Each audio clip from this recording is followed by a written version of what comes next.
dari Dinas Pemberdayaan Perempuan BMFEB KMUNP 5.6 yang akan menemani teman-teman semua dalam membahas isu-isu terkini soal perempuan dan juga hari-hari penting bagi perempuan. Bersama aku, Adelia Zinta dari Dinas Pemberdayaan Perempuan BMFEB KMUNP yang akan menemani teman-teman semua hari ini. Nah, hari ini itu bertepatan pada tanggal 8 Mei, kita semua memperingati Hari Kanker Ovarium Sedunia. Mungkin topik ini agak sedikit sensitif untuk dibahas, tapi topik ini juga penting untuk kita ketahui dan kita pelajari agar kita lebih peduli akan kesehatan bagian dalam tubuh kita.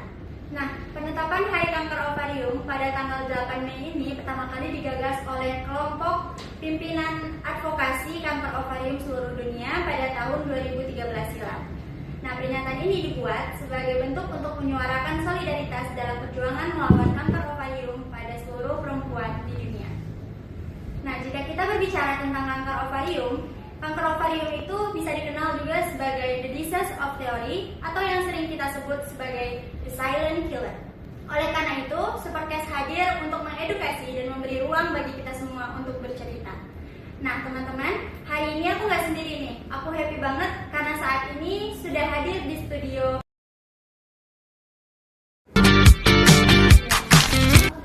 Gimana kabarnya hari ini? Alhamdulillah sehat. Ada gimana? Alhamdulillah sehat juga. Ini aku manggilnya Kak Sadila atau Kak Dila nih, Kak? Dila aja. Oke, Kak Dila aja. Kak, sebelum kita mulai, boleh dong kita perkenalkan diri dulu ke Sobat Tinkisnya? Ya, sebelumnya terima kasih ya Bel udah ngundang aku. Halo Sobat Tinkis, aku senang banget bisa sharing-sharing hal yang positif dan informasi penting tentang perempuan di FEB khususnya dan pendengar umum lainnya. Perkenalkan, nama aku Sadila Putri. Seperti yang Abel bilang, Miss Hijab Lingkungan Sumatera Barat 2025 dan aku juga student di Faculty of Economic Business and Major Economy. Oke, ini Kak Sadila merupakan mahasiswa di Fakultas Ekonomi dan Bisnis. Sekarang semester berapa? Semester 4. Oh, semester 4. Sekarang berarti tugasnya sebagai mahasiswa itu di kampus kuliah dan juga menjalani kesibukan sebagai Miss Hijab ya Kak ya. Nah, boleh dong kita cerita-cerita sedikit, sharing tentang kesibukan kakak sekarang saat ini tuh apa aja, sama pencapaian kakak itu apa aja sih Kak selama di FEB? Oke, untuk kesibukan saat ini mungkin emang pastinya kuliah. Terus aku juga ada 3 organisasi. Miss Hijab. Terus di UNIF ada unit kegiatan bahasa asing. Lalu ada juga di fakultas Perancis. Dan untuk pencapaian, alhamdulillah dengan masih 3 bahasa, aku bisa exchange 2 kali. Dan yang pertama itu di INTI International University Malaysia, dan insya Allah yang kedua kali ini bakal berangkat itu di bulan Juni ke kuliah China. Ke China, berarti sekarang tuh lagi sibuk persiapan untuk berangkat ke KL. Iya betul. Nah, ini kakak kan sebagai Miss Hijab nih, pasti kakak punya concern fokusnya itu ke perempuan ya Kak ya. Nah, selama di Miss Hijab ini kakak pernah belajar apa aja sih Kak tentang perempuan? Boleh di-share sedikit Kak? Oh iya. Nah, kalau di Miss Hijab kita itu ini sebagai perempuan yang berhijab, dengan kita menggunakan hijab itu enggak sebagai penghalang untuk perempuan bisa berkarya dan berprestasi. Lalu juga aku kan dalam bidang lingkungan. Nah, itu pastinya kita sebagai perempuan juga harus menjaga lingkungan kebersihan kita kan. Dan juga itu ada di Miss Hijab, pastinya ada beauty class juga. Oh, beauty class. Seru Iya. banget pasti ya Kak ya. Seru banget. Menarik banget ya Kak ya. Kalau kita ngomongin soal perempuan ini ada banyak sekali yang bisa kita bahas. Dari mulai seperti make up, outfit, penampilan, banyak lagi ya Kak ya. Karena kalau kita ngomongin perempuan ini tuh nggak afdol kalau kita cuma ngomongin penampilan kita di luar aja nih Kak.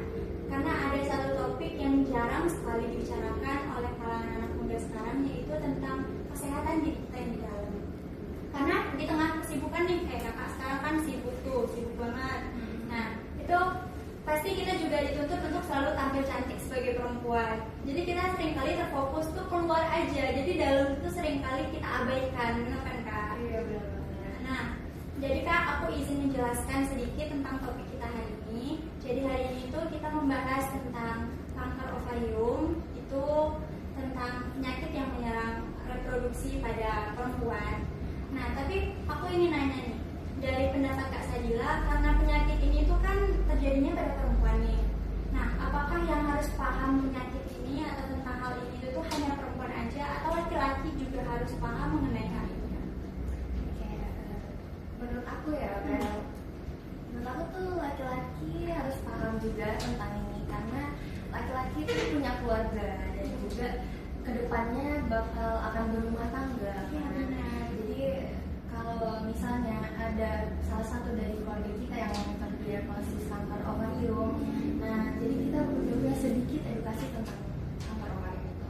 Ya, benar ya Kak. Karena kita perempuan pasti nggak bakal hidup sendiri, pasti bakal ada pasangan. Nanti mereka yang bakal jadi support system kita ya Kak ya. Pasti. Nah, aku mau nanya nih, apa sih yang Kakak tahu tentang kanker ovarium ini Kak? Sepengetahuan Kakaknya? Jadi sepengetahuan aku, kanker ovarium adalah penyakit yang dimana sel-sel ganas itu tumbuh di ovarium alias yang telur.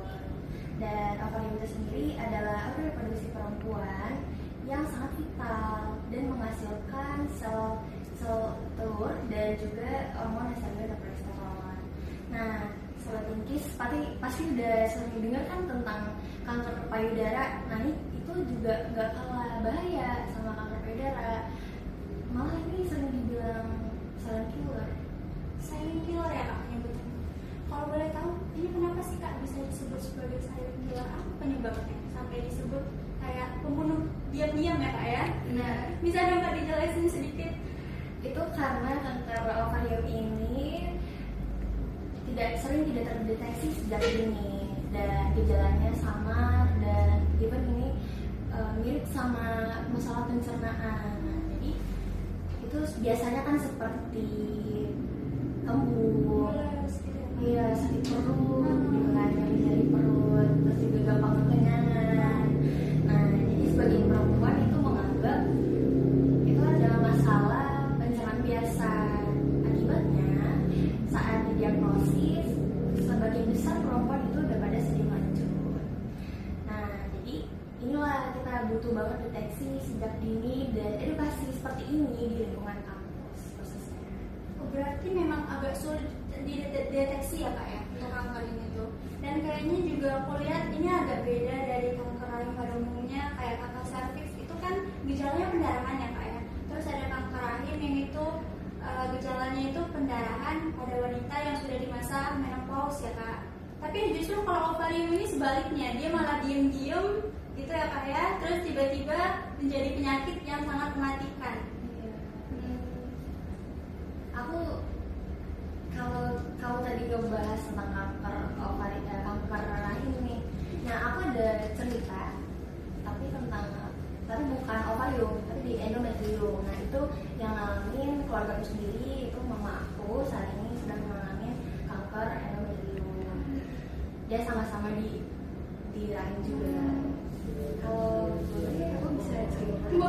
Boleh banget dong Kak. Justru pengalaman kayak gini tuh bisa jadi pelajaran berharga buat kita semua ya Kak ya. Boleh dong Kak diceritain sedikit tentang pengalaman mama kakaknya ya? Iya. Jadi waktu itu mama ini kan udah menopause, usianya udah saatnya menopause.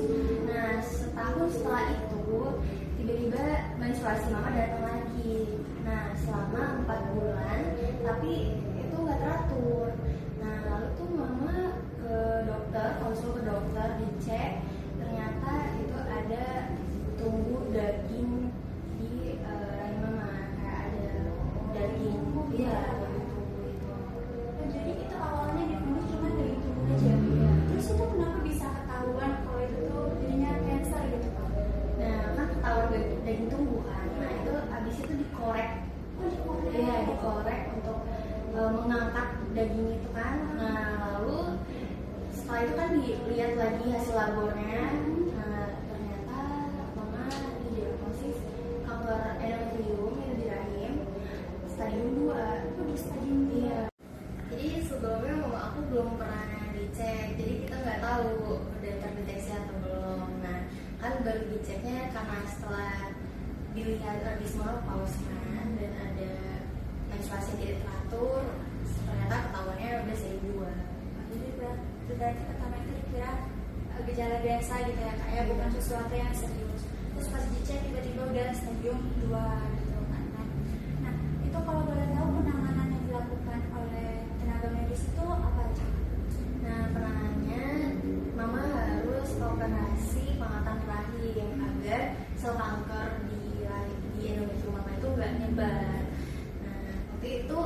lagi student exchange kan ya, Oh, di di Malaysia. Malai. Iya benar. Terus pulang. Pulang 5 hari aku buat nemenin mama operasi, terus aku balik lagi. Balik lagi ke Iya. Malai. Nah, setelah operasi itu penanganannya selanjutnya mama ngelakuin kemo 6 kali tiap 3 minggu. Tiap 3 minggu. Iya, tiap 3 minggu. Nah, jadi kemo mama ini bentuknya infus. Jadi ada sebagian besar, sebagian perempuan itu ada yang cuman kemoterapinya infus, tapi ada juga yang infus tapi sinar juga. Oh, beda-beda. Iya. Itu sesuai stadium lanjutan kanker. Itu aku kurang tahu juga. Nah, tapi alhamdulillahnya mama cuma kemo infus aja. Nah, waktu itu pas mama aku kemo, ada teman sekamar di ruang inap mama itu ada yang mengalami kanker ovarium. Iya. Disamain ruangan yang nikah. Iya, karena mungkin tergantung sama jenis kanker atau penyakit yang dialami pasien. Nah, terus penanganannya juga sama, kemo 6 kali, ya tiap 3 minggu. Berarti itu ada sekitar 18 minggu ya kak ya untuk kemo. Itu terakhir kali kemonya itu kapan kak? Sekarang masih kemo atau gimana? Sekarang udah selesai, mama alhamdulillah sekarang udah keluar hasil selama kemo itu, alhamdulillah gak ada lagi penyebaran kanker itu, dan mama tinggal kontrol aja lagi. Alhamdulillah ya kak ya.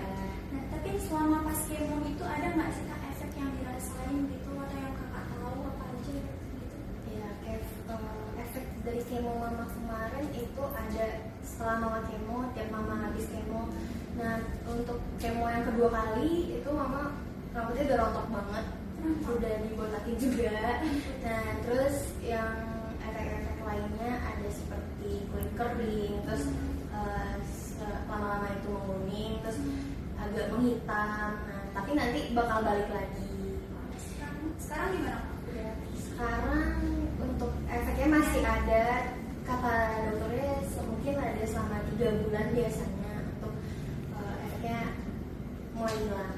Berarti sekarang masih rutin check up ke rumah sakit? Iya. Masih ya. Nah kalau boleh tahu itu kak itu faktor pemicu penyakit kayak gitu tuh apa sih kak? Faktornya yang pertama itu keturunan, faktor keturunan. Nah, mama aku ini kebetulan ada dari nenek-nenek sebelumnya itu ada yang mengalami kanker yang sama. Iya, ada juga yang ya tentang perempuan. Nah, terus juga yang kedua itu pasti faktor makanan seperti junk food. Nah, soal tingkis itu kita kan Gen Z, jangan mengonsumsi junk food yang terlalu sering karena itu bahaya. Bahaya buat kesehatan. Terus yang ketiga itu bisa dari usia. Terus ya. Nah ini kan tadi kakak ada mention kalau kakak itu ada faktor keturunan kan pasti ada rasa khawatir jadi karena takut kejadian hal yang serupa ya. Nah itu dari kakak sendiri bisa membikin diri kakak tuh lebih aware sama kesehatan yang di dalam atau gimana? Atau ada nggak trik and tips dari kakak gimana sih biar kita tuh terhindar dari hal-hal seperti itu? Atau ada pesan dari mama kakak? Aku karena dengar hal itu kan pasti sangat-sangat shock juga kan. Nah, terus aku dari kecil udah dibuat sama mama buat dijaga pola makan aku, terus gak makan junk food terlalu sering, terus juga ngindarin bakso terlalu sering karena aku tuh sebenarnya suka sembunyi ya. karena enak kan. Iya. Soalnya jangan ditiru. Jangan ditiru nggak boleh. Boleh makan sesekali aja. Iya, jangan sering-sering. Terus juga sosis itu juga konsumsi. Nah, sama makanan-makanan manis. Iya, itu jangan terlalu sering juga. Nah kak, sebelum kita menutup podcast kita kali ini, boleh dong kak kasih satu pesan ataupun closing statement untuk teman-teman yang lagi nonton, khususnya mahasiswi FEB. Ya, buat sobat Denkis, jangan lupa untuk jaga kesehatannya. Terus jangan lupa buat deteksi sejak sekarang, nggak apa-apa, itu belum telat. Dan jangan takut ke dokter, itu nggak takut, kita cuma meriksa aja. Kalau emang ada terdeteksi, mending dari sekarang tahu ya kan, dibanding ke depannya. Terus